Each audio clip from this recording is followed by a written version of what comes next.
আসসালামু আলাইকুম। আমি মোহাম্মদ হোসেন। আমার দেশের বাড়ি চাঁদপুরে।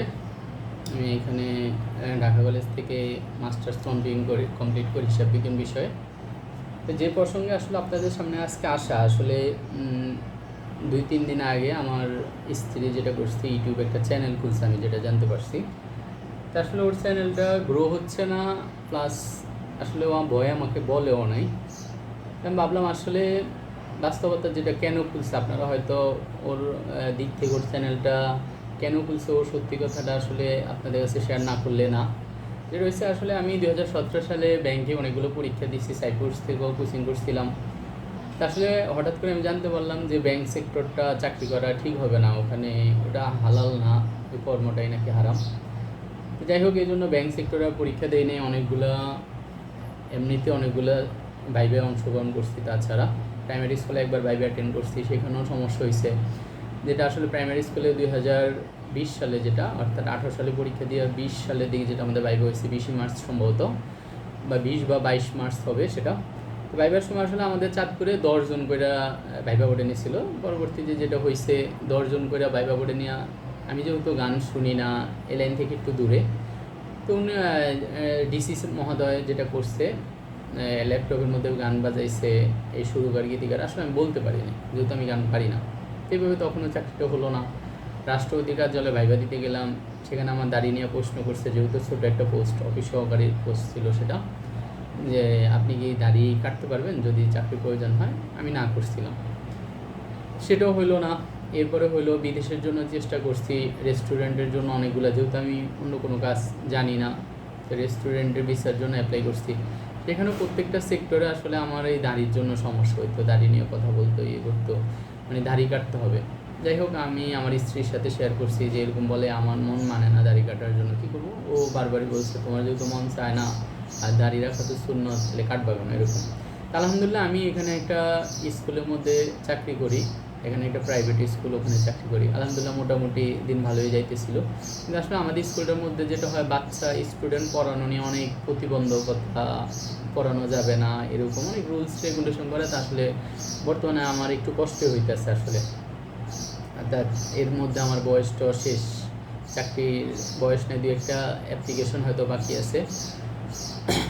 আপনাদের ভাবি তো সবই দেখে, কারণ আমি ওর কাছে সব শেয়ার করি। ও মানুষ হিসাবে অনেক ভালো, নামাজি মানুষ, এমনকি মনটাও ভালো আলহামদুলিল্লাহ। আল্লাহর কাছে এই জন্য লাখো কোটি শুকরিয়া। এখন যেটা হয়েছে, ও হয়তো ইউটিউবে দেখে বিভিন্ন মানুষ সফল হয়েছে, আমাকে মাঝে মধ্যে বলতো, আরও 1-1.5 মাস আগে বা 2 মাস আগে মাঝে মাঝে বলতো আমি একটা চ্যানেল খুলি, আমি শুধু রান্না দিব, আমি তাদের মানুষের সামনে আসবো না। তখন আমি নিষেধ করতাম যে না, দরকার কি, আল্লাহ আমাদের অভাব দূর করে দেবে ইনশাল্লাহ, এরকম বলতাম।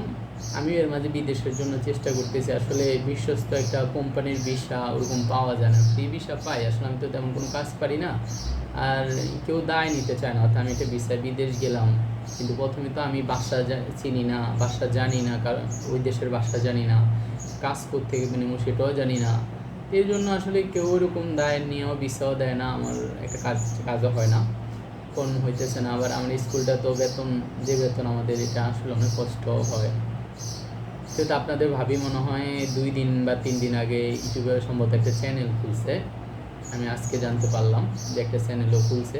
ওরা আমার বলতেছে বারবারই যে দেখো, আমি চ্যানেলটা খুলছি, আমি তো আর মানুষের সামনে পর্দার ব্যাঘাত হবে না, আমি হয়তো আমার মেয়ের ভিডিও বা রান্নার ভিডিও দেবো, এরকম ধাতেই হবে। কিন্তু আমি জানি আসলে আমাদের প্রবাসী ভাই বা আমাদের ভাই বোন যারা আছেন, তারা যদি ওর চ্যানেলটাকে সাহায্য না করেন, সাবস্ক্রাইব শেয়ার এভাবে ভিডিওগুলো না করেন, ভিউ না করেন, তো ও সফল হবে না।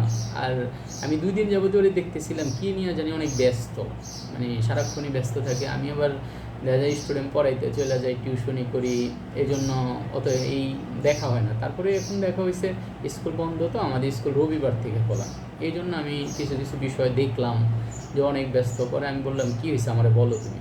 আর আমার বললে আমার ভিডিও তো কেউ দেখে না, তেমন একটা দেখে না। তারপরে আজকে আবার দুপুরবেলা খাওয়ার ভিডিও করলো, দেখলাম আমার। তা আমি আসলে ভাবতেছি, মানুষ তো অনেকভাবে সফল হয়, ইউটিউব যদিও খারাপ কোনো কিছু না করে, পর্দার ব্যাঘাত না ঘটে, তাহলে খারাপ কিছু আমি দেখি না। আপনারা হয়তো বলবেন বউ নিয়ে ব্যবসা শুরু করছেন। ভাই আসলে দেখেন, পৃথিবীতে আমি যেটা দেখি, কেউ যদি তার পদ্মার ব্যাঘাত না ঘটে, পদ্মার সহিত কোনো কিছু করতে পারে, আমি সেটা খুব খারাপ কিছু দেখি না ভাই। তারপরেও আপনাদের এক একজনের মতো এক এক রকম হবে, এটাই স্বাভাবিক। তো আপনাদের কাছে অনুরোধ থাকবে, আসলে আমি তো সৎভাবে বাঁচার জন্য, হালালভাবে বাঁচার জন্য এই পর্যন্ত সংগ্রাম করতেছি, এখনও করতেছি। আমার চাকরির বয়স তো শেষ, আমি প্রাইভেট কোনো চাকরির জন্য চেষ্টা করছি, অনেকেরই বলছি। আসলে মানুষ একবেলা খাওয়াইতে দিতে রাজি হয়, কিন্তু একটা চাকরি কেউ দিতে পারে না বা দিতে চায় না। আমি জানি না কোনটা, আল্লাহ ভালো জানে, আমার সেটা জানা নেই, তবে দেয় না কেউ। আপনাদের কাছে অনুরোধ থাকবে, আপনাদের ভাবির চ্যানেলটাকে আপনারা সাবস্ক্রাইব করেন, ভিডিওগুলো শেয়ার করেন, একটু ভিউ করেন। আল্লাহ তালা কার রিজিক কীভাবে রাখছে জানি না, আপনাদের ভাবি হয়তো সফল হইলে এর উসিলা হয়তো আমাদের পরিবারে যে কষ্ট, হয়তো আমার কষ্টটা লাঘব হবে। আর আমার মেয়েটার জন্য দোয়া করবেন, আমার মেয়েটার আল্লাহ যাতে নেক হায়াত দেয়, আল্লাহ যাতে মানুষের মতো মানুষ করে তোলে। সবাই ভালো থাকবেন। আসসালামু আলাইকুম।